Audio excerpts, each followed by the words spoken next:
The Indiana Fever just took down the undefeated New York Liberty, who are 9-0. They're 9-1 now, obviously, because they lost. And it was a 14-point win, 102-88. Clark had 32 points, 25 points in the first half. She was 7 for 14 from 3, 50%. She had 8 rebounds, 9 assists. Kelsey Mitchell had 22 points. Aaliyah Boston had a double-double. These are the reigning champions, the New York Liberty. And you know what? If you were to ask me if I think that the Indiana Fever are going to take the championship this year, you know what I would say?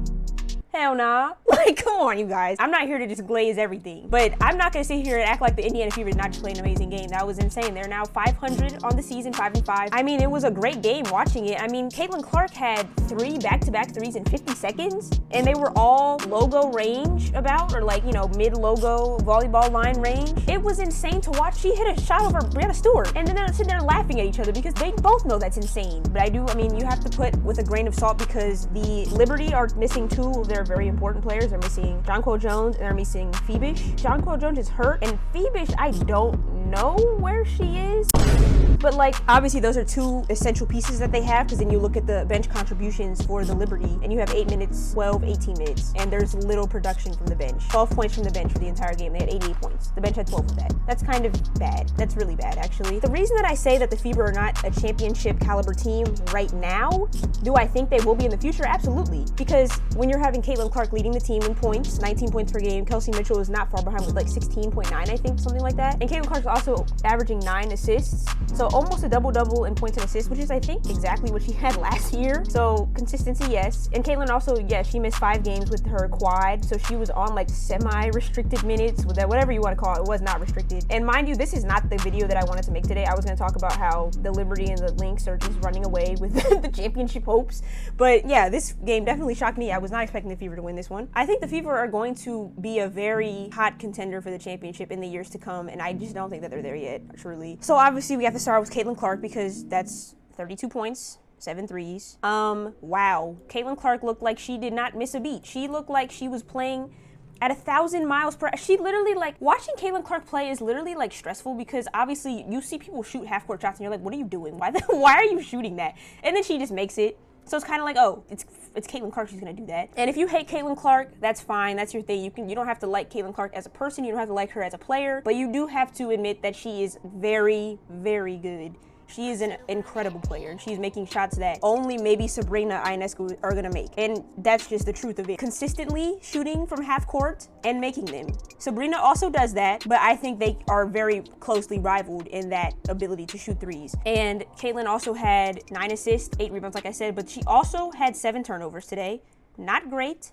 She was still +5, plus minus, but 7 turnovers, that's a lot. The team only had 12, she had 7 of them. All the other starters everyone else had 1 turnover. But like when you're dishing out assists like that, yes, it's gonna happen, but she did. I will say there was a lot of sloppy passes today and a lot of just times that the ball was just getting stripped from her. You can kind of contribute that to she's been out for a long time, but also she does average a good amount of turnovers. I think she averages 5 per game, which is a lot. So you also have Kelsey Mitchell. She started off pretty cold today. She shot 30% from 3, 9 for 21 from field goal percent. Okay, yeah, Kelsey Mitchell does shoot a lot of shots. I think that she shouldn't maybe shoot as many shots, especially when she's off. When she's on, she's on. That's the type of player Kelsey Mitchell is. She's on or she's off as hell. Like, she'll be maybe 1 for 20 or she'll be like 10 for 12 or something crazy. She'll give you like a 24-point game, super efficient, or she'll maybe give you like 5 points and be inefficient. But today she picked it up in the second half, plus 21, plus minus. That's amazing. She was very essential to their win today, I will say. Aaliyah Boston, I will say Aaliyah Boston did start off pretty bad today, and that's okay. Aaliyah Boston is a great player, and I think that her contribution is going to be what will or will not allow the Fever to become a championship team, because if Aaliyah Boston is playing like rookie year Aaliyah Boston, rookie of the year Aaliyah Boston, playing like college Aaliyah Boston, yes, they could be a championship team, but we need that Aaliyah Boston consistently, because at the beginning of last year Aaliyah Boston, she was not really doing much for them, if anything. And today she had her double-double, but it was probably the quietest double-double you have ever seen in your life. And I'm not taking anything away from the way that the double-double itself, but it was a quiet double-double. And I think, 11 rebounds, yes. 11 rebounds, 10 points. Yes, that was huge for them, obviously. Plus 10, plus minus. But, 4 fouls. The fouls were kind of very weird today, but on both sides. The foul count, the fouling this year has been a mess, regardless. The refs are, maybe I'll make a video on that. I don't know. But yeah, Leah Boston today, she did did her big one in the second half. So Natasha Howard not too productive today. I do think Natasha Howard had like 2 pretty good games this year so far, but I think the rest she's been very, I don't want to say disappointing, but kind of a bit. I know Natasha Howard has a lot more in her, and she showed that in her, what game was it that she had? I mean, she played good against Atlanta. She had 15 against them, 15 and 10. She had a double-double, 66% shooting. Oh, against Atlanta. Hello? What the heck? It was against Atlanta. She had 26 points, 7 rebounds, and 70% from the field. That's nuts. That is amazing. Yeah, Natasha Howard, if we have her like that, championship team. Lexi Hull did her thing. She missed a wide open layup. I think she missed 2 wide open layups. Hey, it happens. She also does really good on offensive rebounding too. Her and Dantas had some big offensive rebounds in the game. I will admit, Dantas coming off the bench is pretty big for them, even though she averages not many minutes, but the minutes that she puts in, they tend to be really beneficial for the team. Sophie Cunningham, you know, you can hate Sophie Cunningham all you want, and it's unfortunate some of the things that she's been alleged to have allegedly done or not done. But she does have a lot of hustle, and she makes big shots. Lexi Hull also makes big shots. Like, I mean, I didn't really finish talking about Lexi Hull, but yeah, Lexi Hull makes big shots. And the way that Lexi Hull has progressed since last year to now, oh my gosh, she's like a completely different player. Like the confidence that Lexi Hull has, my God, I didn't even know she had that. I didn't know she had that dog in her. Like, she's playing like, I'm very proud of how she's been playing. I do need to see a lot from DeWanna Bonner. She was out for personal reasons. I don't know when she'll be back, but I'm going to need to see some. I mean, everyone knows DeWanna Bonner's an amazing player. It's DeWanna freaking Bonner. This year, I haven't really seen anything too impressive, too exciting from her. I mean, it's fine. I mean, she had a really good game against I almost said the Wizards, the Mystics. She had 21 against them.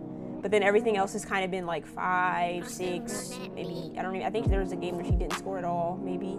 You know, like, it's DeWanna Bonner. Obviously, she's going to step up at some point. You know, I hope whatever the personal reason is, I hope that she's okay, her family, you know, whatever's going on there. But yeah, the Liberty obviously hindered by their bench performance today and by their missing of Jonquel Jones and Phoebish. And also, Natasha Cloud had a horrible game today. I'm not even going to sugarcoat it. She was minus 19, plus minus. She was 1 for 8. 0 for 4 from 3. So, not a good game from her. Brianna Stewart and Sabrina, honestly, they kind of carried it.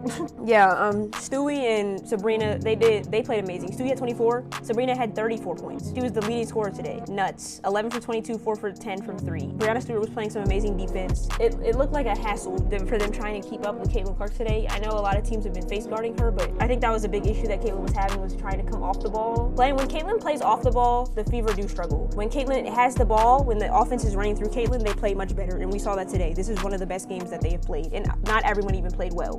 But they're not ready for championship talks right now. Yeah, this is a bad game for the Liberty, but they're gonna come back. I don't know when they play each other again, but it's probably not gonna be a similar story. Maybe it is. Maybe they're proving me wrong. I don't know how far they might make it, but you know, honestly, I just wanted to talk about how insane of a game that it was. For this to be the first game Caitlin Clark came back, I don't think I expected this much, like this explosion of like almost a triple-double with 32 points. Yeah, I mean, the Fever looked good today. They look like a championship team today. However, they are not. And that's okay. We can get there, you know? Honestly, we have to continue to give credit to the entire Fever team and not just Caitlin Clark. Yes, she's leading the team in points, and yes, she's leading them in points and assists. Caitlin Clark is an amazing shooter, but the passing, I think people kind of overlook. I think getting almost a double-double in assists is so much harder than, like, I feel like that's why triple-doubles are not that oftenly got. Is because the assist aspect, because assists are a two-way transaction. You can make the most amazing pass in the world and they miss the shot and you don't have an assist. But you also are responsible for putting your teammates in positions where they can score and where you know they like to score and how they like to score. And if your teammates are not scoring, you're not going to get those assists. But Caitlin Clark has good players around her, and I think that she's very good at capitalizing on their strengths, and she did the same thing at Iowa, I think, also. This Fever team could be something very serious in the future, but are they ready for that future? Are they ready for the championship? Unfortunately, no, and the championship is going to go exactly how we think. So, oorah Lynx, oorah Liberty.